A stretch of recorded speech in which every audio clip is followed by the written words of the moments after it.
제목 마음이 가난한 사람. 마태복음 5장 3절입니다. 우리 아이들, 마음이 가난한 아이들이 있습니다. 화면을 보시고 함께 두 번을 반복해서 말씀을 봉독하시겠습니다. 시작. 심령이 가난한 자는 복이 있나니 천국이 그들의 것이며, 심령이 가난한 자는 복이 있나니 천국이 그들의 것이며. 네, 심령이 가난한 자는 복이 있나니 천국이 그들의 것이며. 이 심령이 가난하다, 특별히 이 푸토코이, 이 푸토코이 토 퓨네마는 많이 들어보셨죠? 푸네마가 우리의 영에 머무는 곳입니다. 영의 집이 우리가 퓨네마 성경도 있는데요.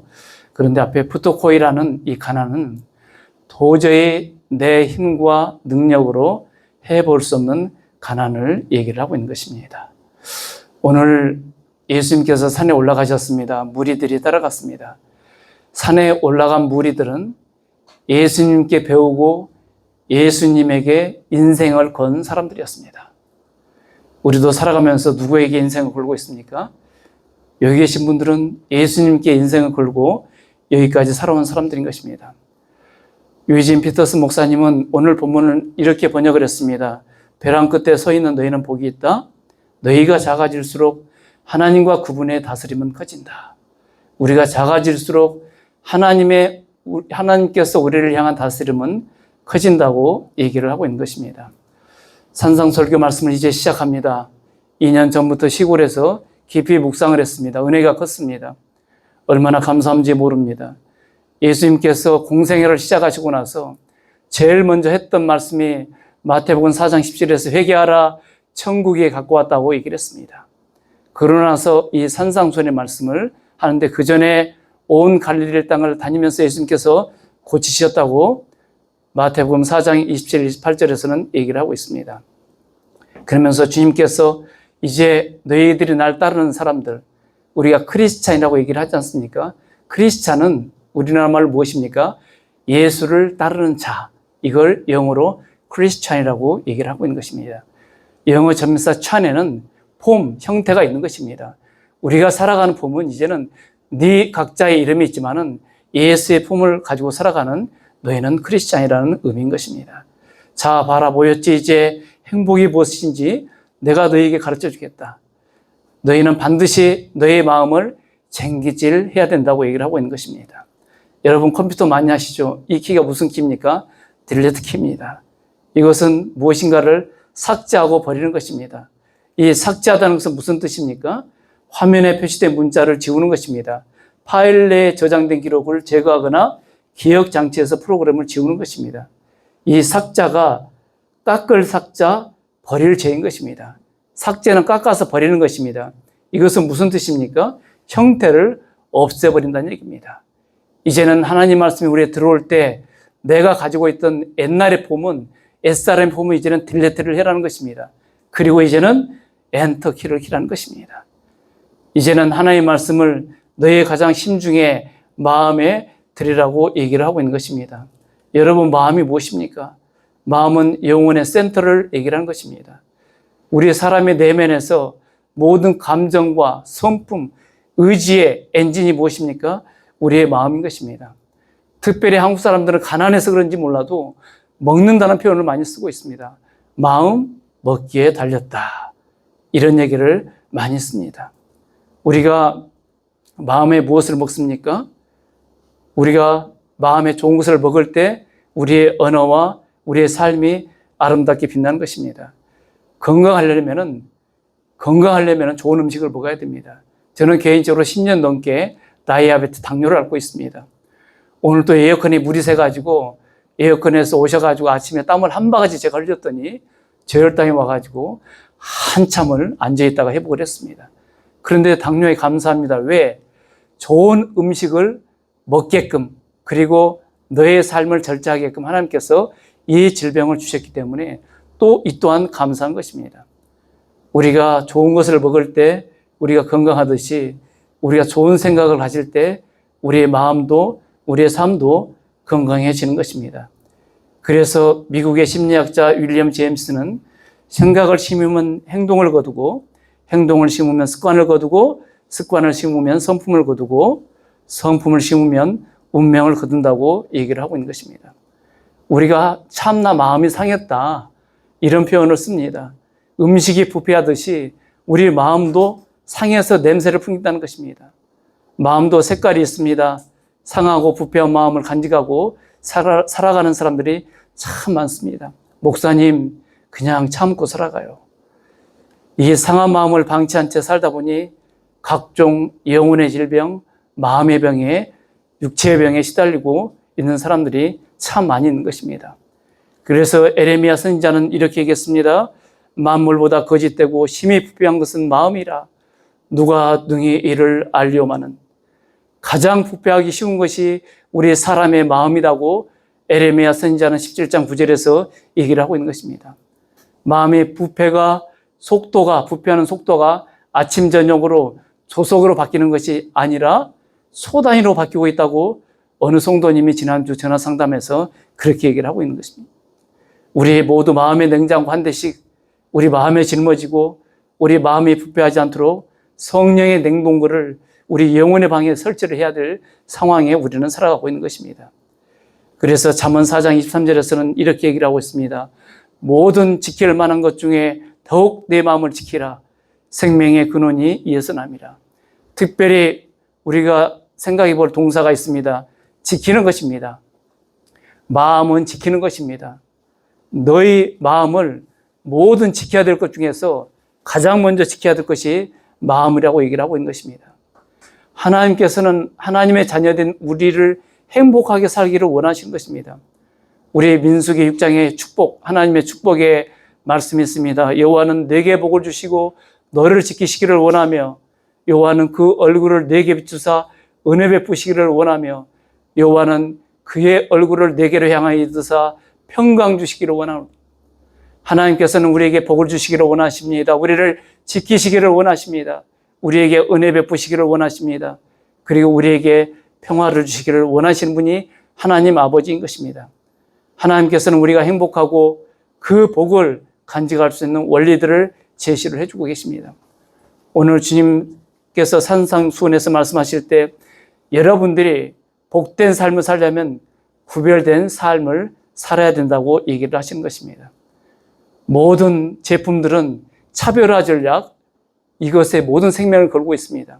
고객이 졸도할 때까지 서비스를 차별화해야 된다고 기업에서는 이념을 가지고 가겠는. 왜? 그것이 기업의 생존 조건인 것입니다. 우리가 예수를 믿는 그리스도인으로 살아간다는 것은 무엇입니까? 이 세상에 섞어서 살아가고 있지만은 분명히 너희는 차이가 있다. 구별이 된다. 세상 사람 볼 때도 저 사람은 예수님, 즉 크리스찬이라는 것을 알도록 하기 위해서 오늘 수많은 무리들에게 예수님은 얘기를 하고 있는 것입니다. 우리는 살아가면서 예수의 폼보다는 세상의 폼을 더 많이 잡고 살아갈 때가 더 많습니다. 우리 자녀들도 자식이 넷이나 됩니다. 이제 한 명 결혼해놓고 셋이 남아 있습니다. 기도합니다. 결혼할 때도 우리 자녀들이 예수 믿고 성품이 좋은 자녀를 너의 배필을 맞아야 된다 이렇게 얘기를 합니다. 제가 어느 날 우리 3번에게 셋째 아이에게 얘기했습니다. 너 대학원에 부잣집 외동딸을 만나라 이렇게 했더니 눈을 부릅뜨면서 목사님이 돼가지고 성품이 좋고 믿음이 좋은 며느리를 골라라고 얘기를 해야지 어찌 아빠는 그렇게 얘기합니까? 제가 그 말을 듣고 참 기뻤습니다. 왜? 사고가 반듯하게 있기 때문에. 이렇게 우리의 품, 결혼이나 또 물질주의, 기업윤리, 오락문화, 이 세상의 모든 것들이 유튜브를 통해서 우리의 영혼을 끊임없이 공격하고 있는 시대를 우리는 살아가고 있는 것입니다. 우리는 헤어질 때 성격이 안 맞아서 헤어진다고 얘기합니다. 성격이 무엇입니까? 마음이 안 맞다고 얘기를 하고 있는 것입니다. 지난주에 10여 년 전에 탈북자교회를 개척했을 때 섬겨주었던 관념교회 권사님들 몇 분이 보자고 해서 만났습니다. 그랬더니 한 분이 이런 얘기를 합니다. 목사님, 우리 딸은 부모님이 소개시켜준 남편을 만나고 싶다고 얘기를 합니다. 왜요? 세상이 무섭기 때문에 내가 만나는 이 형제들은 분별리가 없다고 얘기를 합니다. 참 좋습니다. 우리 집에 아들이 아직도 셋이 있습니다. 우리가 그만큼 세상에 살아가는 사람들이 세상의 문화 속에 동화돼서 살아가고 그것을 마치 우리 것처럼 살아가는 것입니다. 그런데 주님은 그렇게 살면 안 된다, 이렇게 살아라고 얘기를 하고 있는 것입니다. 여러분들의 인생의 스타트 포인트, 출발점은 내가 이 산 위에서 너희들에게 가르치는 이 산상순의 말씀 속에 다 있다고, 가장 실천적인, 그리고 예수 믿는 사람으로서 가장 먼저 이웃과의 관계 속에서 실천하며 살아갈 내용들을 얘기를 하고 있는 것입니다. 우리는 물건을 사면 반드시 물건과 함께 오는 것이 무엇입니까? 사용 설명서입니다. 우리가 사용 설명서를 잘 읽어봤을 때 그 제품을 잘 쓸 수 있는 것입니다. 우리를 누가 만들었습니까? 우리는 천지를 창조하신 하나님께서 만드셨습니다. 그래서 우리의 사용 설명서는 어디에 있습니까? 성경 말씀에 있는 것입니다. 우리 성경 말씀은 우리의 인생 설명서인 것입니다.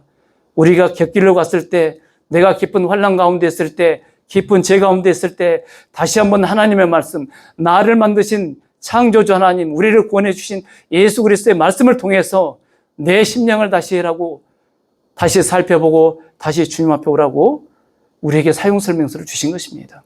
오늘 주님은 산상순에서 말씀하십니다. 우리의 속 내면을 터치하기 시작하는 것입니다. 겉모습은 너무나도 우리가 말하지 않아도 잘 가꾸는 것입니다. 여러분, 제 머리털이 없는 것 같죠? 저도요, 혼자서 이발을 합니다. 이발소에 가면은 이발사가 저를 보자마자 난감한 표정을 짓습니다. 그래서 제가 이발사의 수고를 들어주기 위해서 혼자를 이발을 하고 나서 아내에게 가서 컨펌 확인을 받습니다. 오케이 사인이 떨어지면 그때 이발기를 내려놓습니다. 이렇게 겉모습은 누구나가 다 가꾸고 살아가는 것입니다. 그런데 하물며 우리 속이 바를 때 겉이 바른 것은 당연한 것입니다. 우리 그리스도인들이 가장 많이 듣는 게 무엇입니까? 예수님의 젖동생 야고보가 한 얘기, 행위가 없는 믿음은 죽은 것이라는 얘기를 많이 듣습니다. 야고보서 2장에서 그리스도 안에서 한 형제자매 된 사람이 옷이나 먹을 것이 필요할 때 하나님께서 은혜를 베푸시기를 몸을 따뜻하게 하고 먹을 것을 좀 많이 드십시오라고 말하고 그 사람에게 필요한 것을 주지 않는다면 그런 말은 아무 도움이 되지 않을 것입니다. 믿음도 마찬가지입니다. 행동에 따르지 않은 믿음은 죽은 믿음인 것입니다. 특별히 주의할 단어는 그리스도 안에서 한 형제자매, 이것을 무엇이라고 얘기합니까? 우리 예수 믿는 사람들이라고 얘기를 하는 것입니다. 내 교회에 있는 성도들만 도울 것이 아니라 주변에서 그런 사람들을 보게 되면 우리는 도와야 될 것입니다. 이것이 주님께서 산상순에서 너희에게 하는 얘기라는 것입니다. 우리 에베소 2장 10절에 보면은 우리를 만드신 목적을 주님께서 에베소 통해서 이렇게 말씀하고 계십니다. 우리는 그가 만드신 바라 그리스도 예수 안에서 선한 일을 위하여 지으심을 받은 자니 이 일은 하나님이 전에 예비하사 우리로 그 가운데 생하게 하려 하심이라. 우리가 선교가 무엇입니까? 착할 선자, 가르칠 교자인 것입니다. 선교라는 것은 착한 것을 베푸는 것입니다. 그래서 우리를 주님이 부르신 것, 끊임없이 성경에서 한결같이 얘기하고 있는 것이 선한 일을 위하여 우리는 지으심을 받았다고 얘기를 하고 있는 것입니다. 교회에 새 가족이 옵니다. 제가 20년 가까이 새 가족만 섬겼습니다. 새 가족들이 오게 되면 인생이 잘 나가는 사람은 오지 않습니다, 교회에. 그런데 새 가족들은 어려서 교회에 다녀본 경험이 있거나 한 번이라도 교회의 문턱을 밟아본 사람들이 옵니다. 그런데 인생에 깊은 골짜기에 있던 사람들이 옵니다. 얼굴이 새까맣습니다. 마음은 어둡습니다. 그런데 공동체에서 성도들의 사랑을 받고 교제를 통하여서 서서히 얼굴의 색깔이 바뀌기 시작하는 것입니다. 2달, 3달 지나고 보면은 어느새 얼굴이 백옥처럼 하얘져 있는 것입니다. 이렇게 우리의 얼굴 피부는 우리의 속 건강을 표현하는 것입니다. 예수님께서는 우리의 속을 터치를 하고 있는 것입니다. 참된 것은 참된 속에 의해서만 가능하다고 얘기를 하고 있는 것입니다. 마카리오스, 복이 있다고 얘기를 합니다. 반면에 또 주님은 우리가 성경을 통해서 보면 화 있을진저 이렇게 얘기를 하고 있는 것입니다. 이 바리새인과 서기관들이 겉과 속이 다른 이선자들입니다. 그들에게 얘기할 때 화 있다고 얘기를 하고 있는 것입니다. 그래서 천국에 어떻게 들어가는가? 심령이 가난한 자, 가난이라는 단어를 썼습니다. 푸토코이. 왜? 그 시대 사람들도 얼마나 가장 피부에 와닿고 가장 이해하기 쉽고 가장 온몸으로 느낄 수 있는 단어가 가난이었기 때문에 주님께서는 심령을 가난이라는 단어와 매체를 시켰던 것입니다. 도대체 행복의 근원이 어디에 있는 것입니까? 무엇 때문에 우리는 행복한 것입니까? 주님께서는 머리에 둘 것도 없다고 얘기하셨습니다. 내가 행복하려면 오늘 주님은 이 팔복에서 성품을 얘기를 하고 있는 것입니다. 내가 가장 좋은 성품의 사람이 되는 것이 먼저인 것입니다. 특별히 우리 청년들, 우리 자매들에게 얘기합니다. 내가 좋은 사람이 먼저 되어라. 내가 좋은 성품의 사람이 되면 하나님께서는 좋은 사람을 곁에 둘 것이다. 붙여준다고 얘기를 하고 있는 것입니다. 심령이 가난하게 되는 것은 하나님의 나라에 들어가는 모든 사람들의 삶에서 반드시 먼저 일어나야 될 일인 것입니다. 교만한 사람은 누구도 그 나라에 들어가지 못합니다. 천국 문은 매우 닫습니다. 무릎으로 기는 자만이 들어갈 수 있는 것입니다. 그래서 마태복음 19장에서 예수님께서 제자들에게 이르시되 내가 진실로 너에게 이르노니 부자는 천국에 들어가기 어려우니라. 다시 너에게 말하노니 낙타가 바늘귀로 들어가는 것이 부자가 하나님 나라에 들어가는 것보다 쉬운 일 하시니라. 부자가 천국에 들어가지 못한다고 하지 않았습니다. 그만큼 어렵다고 얘기를 한 것입니다. 요즘은 물질 시대입니다. 비트코인이나 주식 때문에 사람들이 환호성을 지릅니다. 물질 만능주의가 가면 갈수록 더할 것입니다. 그러나 그것이 너의 영혼을, 너의 마음을, 너의 인생의 평화를 주지 못한다고 끊임없이 얘기를 하고 있는 것입니다. 이렇게 바라보고 이 관점에 살아가는 것이 우리 기독교인 것입니다. 심령의 가난은 그래서 모든 축복의 기본이 되는 것입니다. 우리가 심령이 가난하지 않고서는 하나님의 은혜를 받을 수 없습니다. 감사하는 삶을 살아갈 수 없습니다. 어마어마하게 많은 부자들이 그렇게 감사하면서 살아가 수많은 갈등들이 더 있을 것입니다. 우리가 예수 믿고 산다고 하면서 심령이 가난하지 않은 한 절대 나에게 주신 작은 은혜, 작은 감사들을 우리가 잘 알지 못할 것입니다.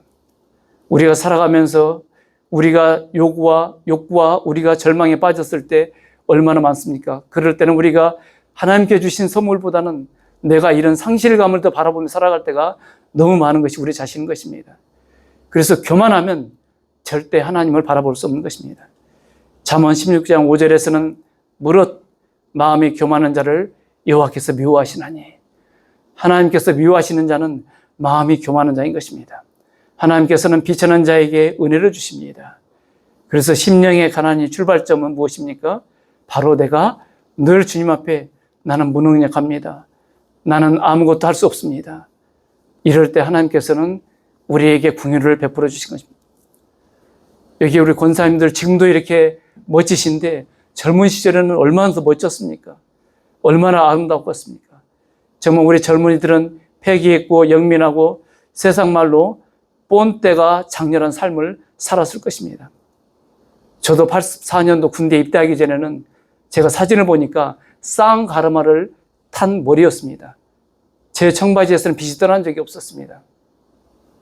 우리 젊었을 때는 다 이렇게 화려한 외모를 가지고 있었고 그리고 마음을 가지고 있었던 것입니다. 그러나 우리 육체로는 자랑할 것이 하나도 없는 것입니다. 아무것도 가진 것이 없습니다. 오직 우리가 지금 자랑할 것은 예수님밖에 없는 것입니다.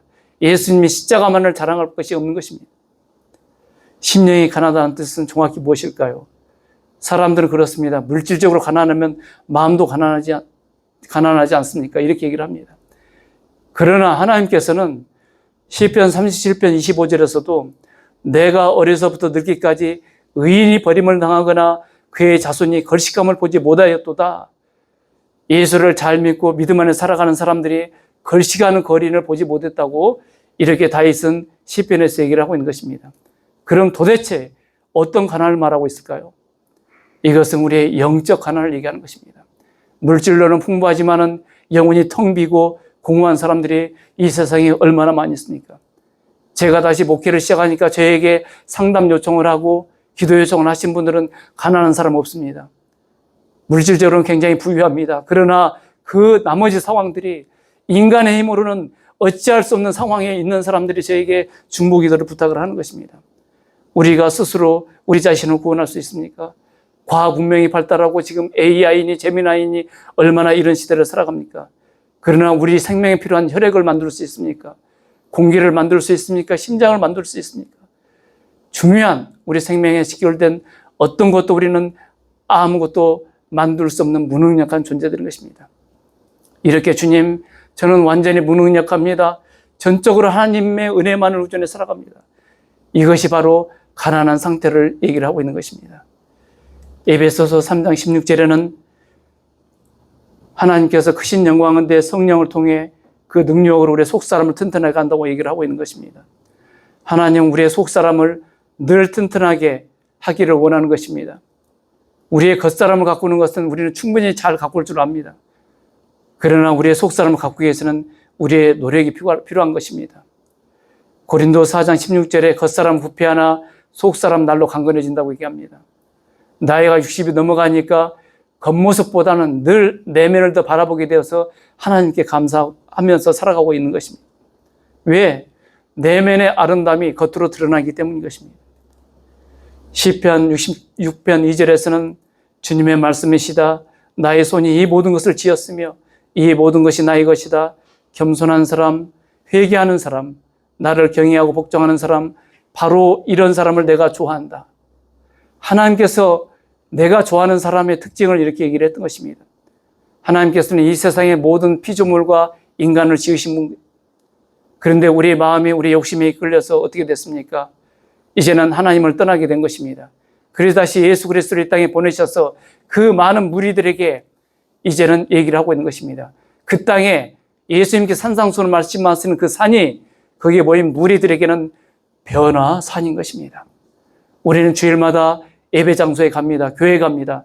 교회가 우리의 변화산인 것입니다. 주님, 일주일 동안 저는 이렇게 실패했습니다. 이렇게 넘어졌습니다. 다시 저를 변화시켜 주시옵소서, 새롭게 하여 주시옵소서, 다시 이 세상을 이길 수 있는 힘과 능력을 주님 저에게 보태 주시옵소서. 그래서 우리는 틈만 나면 변화산에 올라가는 것입니다. 주님은 어떤 사람을 찾습니까? 마음이 상한 사람에게 가까이 계시고 낙심한 사람을 구원해 주십니다. 내가 세상에서 잘 나가는데 무슨 변화산에 올라가겠습니까?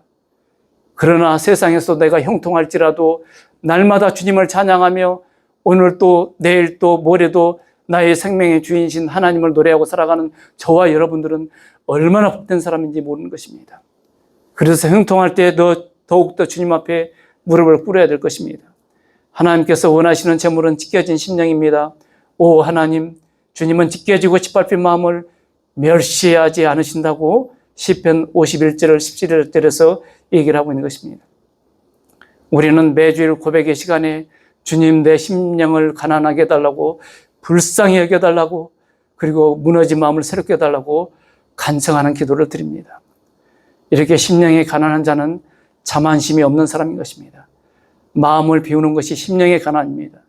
하나님 앞에서 철저하게 낮아지는 마음의 태도를 말합니다. 우리가 예수님께서 마음을 비운 자와 그렇지 못한 자가 어떠한지를 말씀하시는 본문이 누가복음 10장에 있습니다.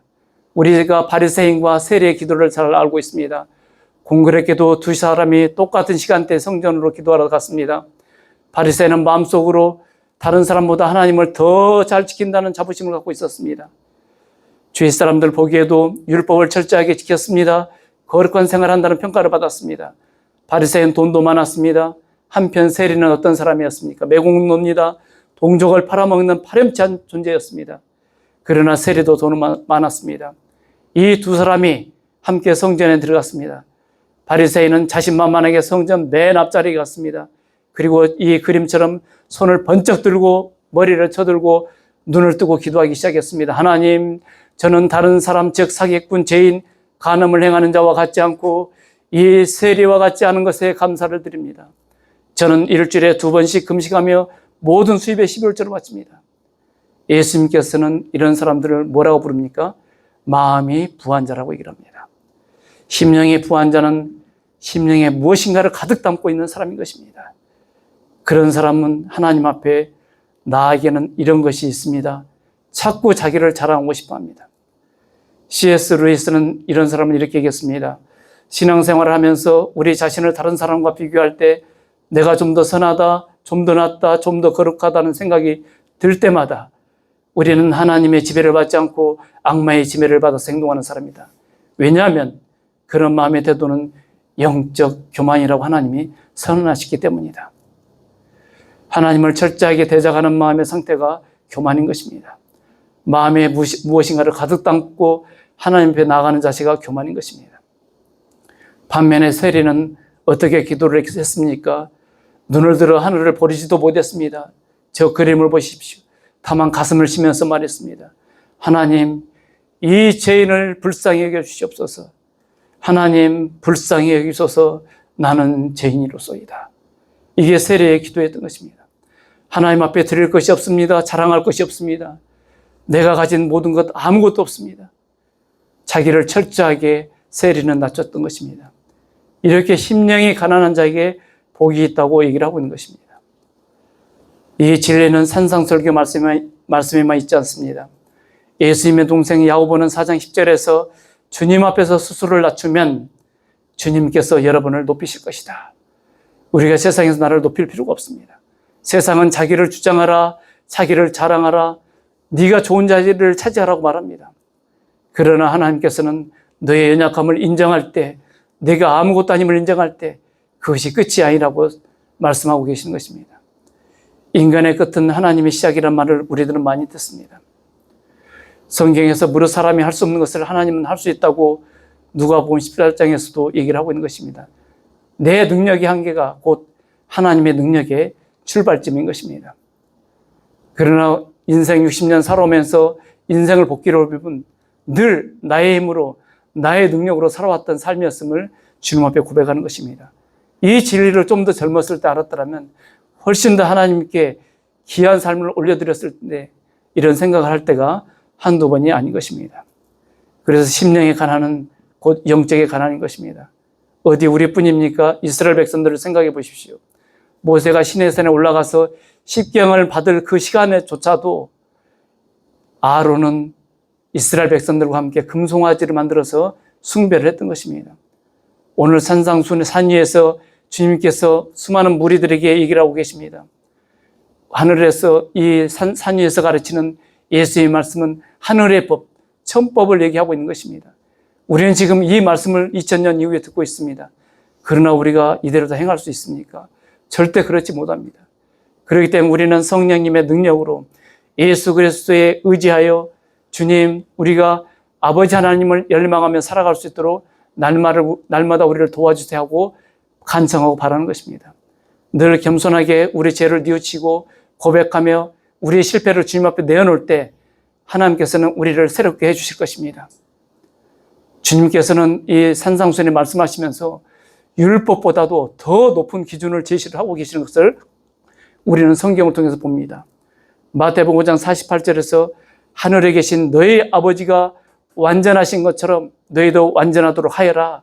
이 완전하다는 단어는 플레로라는 헬라어 단어인데 플레로는 영어로는 오버플로우, 즉 차고 흘러서 넘치는 것을 얘기하는 것입니다.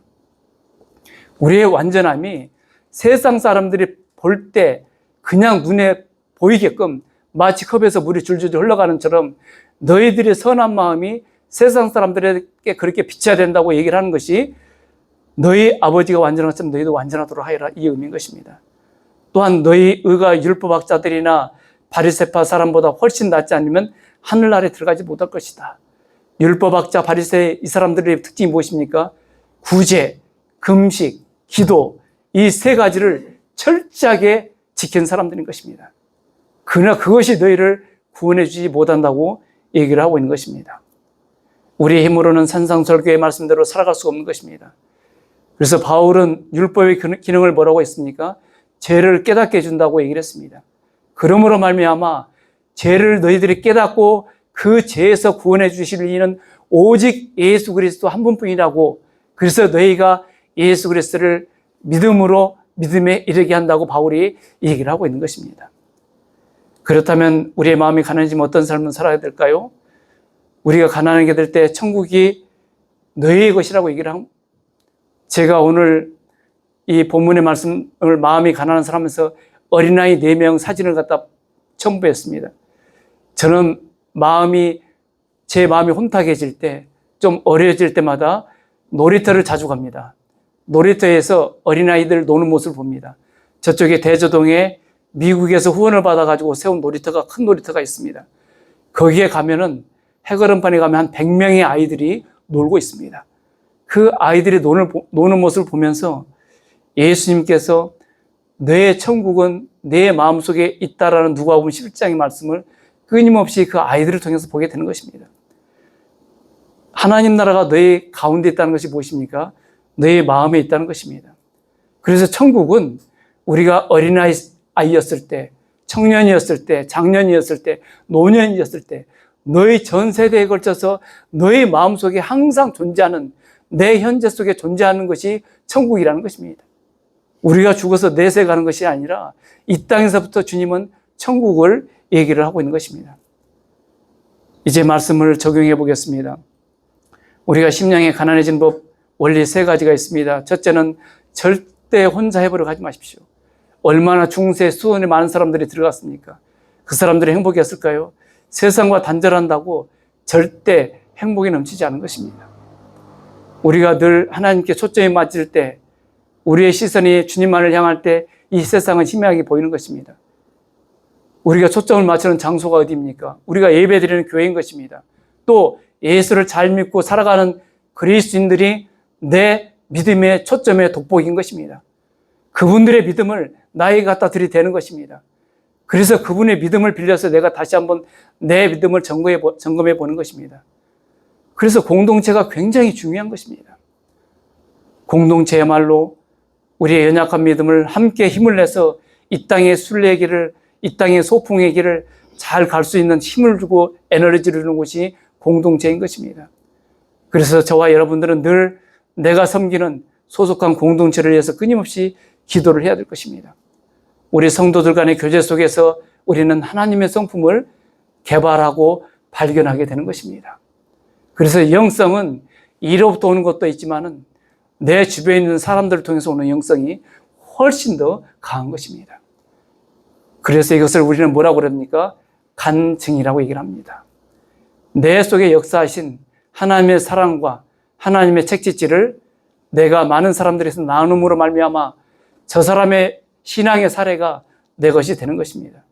이렇게 성도와의 교제 속에서 우리는 더욱더 산상수훈에서 말씀하신 하나님의 사랑을 발견할 수 있는 것입니다. 또한 우리는 내 몸이 주력이 해야 될 것입니다. 몸을 굶게 해야 될 것입니다. 왜? 우리 육체는 너무나도 강한 것입니다. 이 세상과 세상에 속한 것들을 사랑하지 마십시오. 누구라도 이 세상을 사랑하게 되면 그 마음속에는 하나님의 사랑이 없다고 요한일서 2장 16절에서 얘기를 하고 있는 것입니다. 세상은 우리의 눈을 즐겁게 합니다. 우리의 삶을 자랑하게 하는 것입니다. 이것은 하늘로부터 오는 것이 아니라 세상으로부터 왔다고 얘기를 하고 있는 것입니다. 그러면서 갈라디아서 5장에서 성령을 따라 사십시오. 왜? 육체의 욕망을 따라 살지 않게 될 것입니다. 성령을 따라갈 때만 우리는 육체를 죽일 수 있고 우리의 몸 욕망을 굶길 수 있는 것입니다. 그래서 로마서 13장 14절에서는 예수 그리스도로 옷 입으라고 얘기를 하고 있는 것입니다. 우리는 늘 말씀의 옷을 입습니다. 성령의 옷을 입습니다. 예수 그리스도의 옷을 입고 살아가는 것입니다. 옷만 입었지 입은 안 입어요. 그러다 보니까 옷은 우리가 예수의 옷을 깨끗한 옷을 입었는데 우리 입에 이 세치의 근육을 다스리지 못해서 얼마나 많이 우리가 깨지고 있습니까? 그래서 늘 우리는 기도를 해야 될 것입니다. 하나님, 제 입속에 있는 작은 근육이 정말 주님의 근육으로 입술로 바뀌게 해달라고. 그래서 우리가 입술의 열매라는 얘기를 쓰고 있지 않습니까? 우리 육체 중에서 가장 다스려야 될 것이 우리 혀라고 생각을 합니다. 또한 셋째는 이 세례의 기도처럼 주님, 저를 불쌍히 여겨주시옵소서.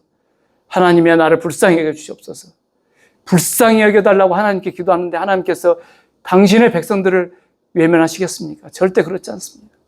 저도 살아오면서 인생에 고난이 있을 때마다 하나님 저를 불쌍히 여겨주시옵소서. 저를 도와주시옵소서. 저에게는 할 수 있는 능력이 하나도 없습니다. 저는 밑바닥에 있습니다. 그럴 때마다 하나님께서는 사람들을 통하여서 성령님을 통하여서 다시 그 믿음을 회복시켜 주셨습니다. 그래서 다시 일어나서 오늘 여기까지 왔던 것입니다. 우리가 예수 믿고 살아가면서 이런 경험을 한두 번 해보지 않은 사람들이 없을 것입니다. 우리는 그렇게 하나님의 은혜 가운데 살아가는 것입니다. 우리가 하나님만 바라볼 때 내 심령이 가난한 상태가 어떤 상태를 체크해보는 몇 가지 상황들이 있습니다. 우리 자신에게서 벗어나게 됩니다. 내가 하나님만을 바라볼 때 내 자신을 바라보는 것이 하나님을 바라본 만큼 이제는 다른 사람의 필요를 생각하게 되는 것입니다. 또한 나의 처지, 자신의 처지에 대해 결코 불평하지 않는 삶을 살아가는 것입니다. 왜? 내가 하나님을 비춰보면 나는 아무런 자격이 없어요. 그런 자격이 없는 나에게 하나님께서 주시는 은혜를 생각해 보면 너무나도 많이 가지고 있는 것입니다. 이 감사의 자잘한 감사들이 내 눈에 보이기 시작하는 것입니다. 내가 원하는 삶을 사는 것이 아니라 하나님이 원하시는 삶을 따라 살게 되는 것입니다. 그리고 언제나 하나님을 찬양하고 그 은혜에 감사하는 삶을 살아가게 되는 것입니다. 제가 주일마다 자전거 타고 출근하면서 부르는 찬양이 있습니다. 주님 대신 참 포도나무에 나는 참 가지가 되어 좋은 열매, 많은 열매, 풍성히 열려 전도의 열매, 기도의 열매 주렁주렁 열려서 할렐루야 하나님께 영광 돌리리. 이 찬송을 큰 소리를 부르면서 옵니다. 지나간 사람들이 다 봅니다.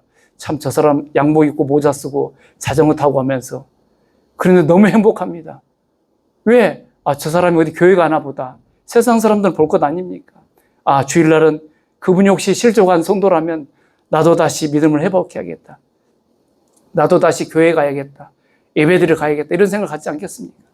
우리가 어떤 모습이든 간에 내가 만나는 어떤 폼이든지 간에 우리는 믿는 폼을 나타내면서 살아야 될 것입니다.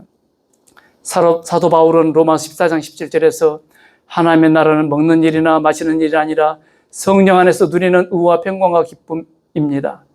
이렇게 얘기를 했습니다.